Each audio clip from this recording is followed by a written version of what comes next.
మహోన్నతుడ మహాగణుడ నిత్యము కీటవు శ్రీరాముల మధ్య గాన ప్రతి గానాలు చెప్పుడబడుచున్న మహా గొప్ప తండ్రి, నీకే వేలాది వందనములు స్తోత్రములు నాయన. దేవా, గడిచిన దినాలలో ప్రభు నన్ను మమ్మల్ని అందరూ సజీవంగా ఉంచుకున్నందుకై నీకే వేలాది వందనములు స్తోత్రములు నాయన. అనుదినము నీ యొక్క బాహువులు చాపి మనల్ని కరుణించిన దేవా, నీ పాద నమస్కారంలో నీకు నిండా వందనములు స్తోత్రములు నాయన. దేవా, ఈ దినాన ప్రభు మరి నేను స్తుతిస్తున్నాను, నిన్ను గణపరుస్తున్నానంటే అది కేవలం నీవిచ్చిన కృప, నీవిచ్చిన దయనే తండ్రి.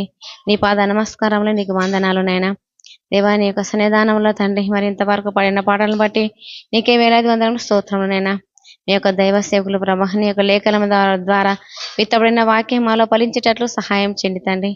అవును ప్రభ, ఈ లోకంలో ధనం కూర్చుకుంటే అది తుప్పై పడుతుంది తండ్రి. ప్రభ, పరలోకం అందు ధనం కూర్చుకునాలి తండ్రి. ఈ లోకంలో ధనం కూర్చుకుంటే అది దొంగల పాలైతే దాని మీదనే మనసు ఉంచుకుంటాం తండ్రి.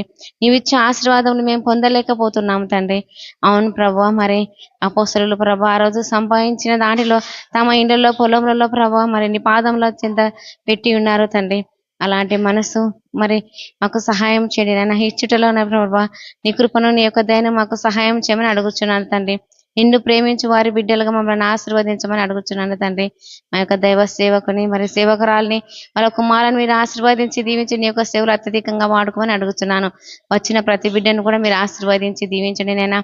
ప్రభా, మరి కోతకాల పండుగ నిమిత్తమై స్వీటి వంటలు చేస్తుండగా అనేక మంది స్త్రీలు వచ్చి సంతోషంగా చేయుటకు ప్రభా వాళ్ళ మనసులను మీరే ప్రేరేపి కలగజేయమని అడుగుచున్నాను తండ్రి. నా ప్రార్థనలో తప్పులు ఉంటే దయతో క్షమించమని తిరిగి రానని యేసుక్రీస్తు పేరిట వేడుకుంటున్నాను తండ్రి. ఆమేన్.